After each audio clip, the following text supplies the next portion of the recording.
High, কেমন আছো তোমরা সবাই? আশা করছি ভালো আছো। আজকে চলে এসেছি আমি একটা আনারসের ভিডিও নিয়ে। আর যে আনারসটা তোমরা দেখলে সেটা কিন্তু আসল আনারস নয়, সেটা কিন্তু মাটির তৈরি। তাহলে মাটি দিয়ে এত রিয়েলিস্টিক আনারস কিভাবে তৈরি করলাম সেটা তোমরা দেখে নাও। তাই দেখো, অনেকটা মাটি নিয়ে ওপর দিকটা একটু সরু এবং নিচের দিকটা একটু মোটা করে নিয়েছি। তারপরে সেই মাটিটাকে ভালো করে মসৃণ করে দুভাগে ভাগ করে নিয়েছি ছুরির সাহায্যে। এরপর এই কাটা মাটিগুলির মধ্যখান থেকে মাটিটা চামচের সাহায্যে তুলে নিয়েছি, তার কারণ না হলে অনেকটা ভারী হয়ে যাবে, অনেক বড় যেহেতু আনারসটা। এরপর এগুলি ভালো করে মসৃণ করে নেব হাতে করে জল দিয়ে। তারপরে এগুলো কিছুক্ষণের জন্য রেখে দেব।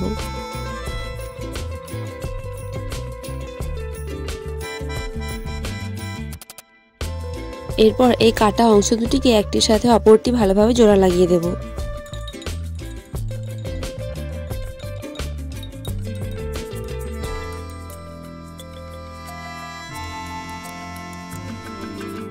আর এই দুটিকে ভালোভাবে অ্যাটাচ করার জন্য আমি দেখো একটা মাটির রিং তৈরি করে নিয়েছি।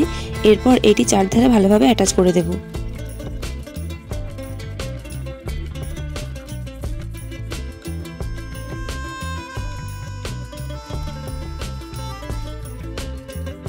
হাতে করে খুব ভালোভাবে মসৃণ করে নেব পুরো মাটিটি। আচ্ছা, তাহলে তোমরা কি কোনোদিন মাটির আনারস তৈরি করেছো স্কুলের জন্য বা কোনো কাজের জন্য? যদি করে থাকো তাহলে কিন্তু অবশ্যই জানিও।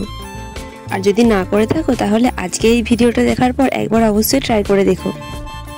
আর দেখো, এরপর আমি আনারসের পাতাগুলি করে নিয়েছি।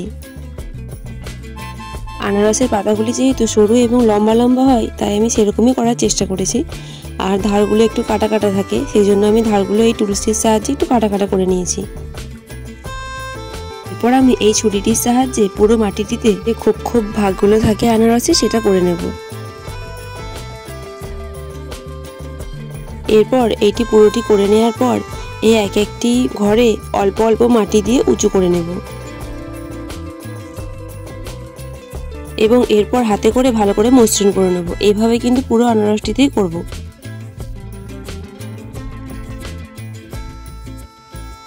আর এই ঘরের দাগগুলো যেহেতু বোঝা যাচ্ছে না, তাই আমি কম্পাসের সাহায্যে আবার ঘরগুলো এঁকে নেব। জানো তো, ভিডিও করতে করতে কিন্তু সন্ধ্যা হয়ে গিয়েছিল, তার জন্য দেখো অন্ধকার হয়ে গেছে, খুব একটা পরিষ্কার বোঝা যাচ্ছে না।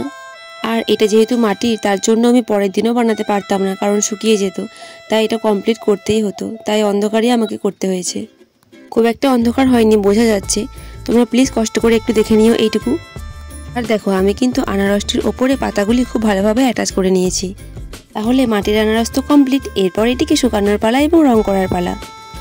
মাটির আনারসটি আমি একদিনের জন্য রেখেছিলাম শুকানোর জন্য, তারপরে দেখো খুব ভালোভাবে শুকিয়ে গেছে। এরপর আমি এটিতে পুরোটিতে প্রাইমার করে নেব।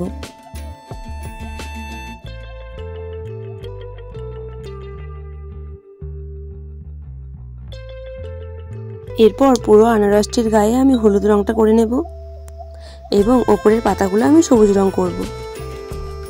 আচ্ছা, তাহলে তোমাদের কার কার আনারস খেতে ভালো লাগে আমাকে কিন্তু কমেন্টে জানিও। আমার কিন্তু আনারস খেতে ভালোই লাগে। আমাদের বাড়িতে আগে আনারস গাছ হতো, কিন্তু এখন আর গাছগুলি নেই। এরপর দেখো, পাতাগুলিতে আমি হালকা সবুজ কালারটা করে নিয়েছি। যেহেতু আনারসের পাতাগুলো হালকা সবুজই হয়, ডিপ সবুজ কিন্তু খুব একটা হয় না। আর জানো তো, আনারসটি রং করার পর আমার মাথায় এলো আনারসের গায়ে ছোট ছোট চোখগুলি থাকে, সেগুলোতে করা হলো না। তাই দেখো, এরপর আমি আনারসের চোখগুলিও করে নিয়েছি। এই মাটির আনারসটি বাড়িতে শোপিস হিসেবে সাজিয়ে রাখলে খুব ভালো লাগবে দেখতে। তাহলে এই মাটির আনারসটি তোমাদের কেমন লাগলো কমেন্টে কিন্তু জানাতে ভুলো না। আর যদি ভালো লাগে তাহলে একটা লাইক কমেন্ট করে দিও এবং সাবস্ক্রাইব করে দিও। আর তোমরা যদি কোনো ভিডিও দেখতে চাও তাহলে কিন্তু কমেন্টে জানিও এবং নিজেদের নামগুলিও জানিও। আজ তবে আসি, আবার দেখা হবে পরের ভিডিওতে। টাটা।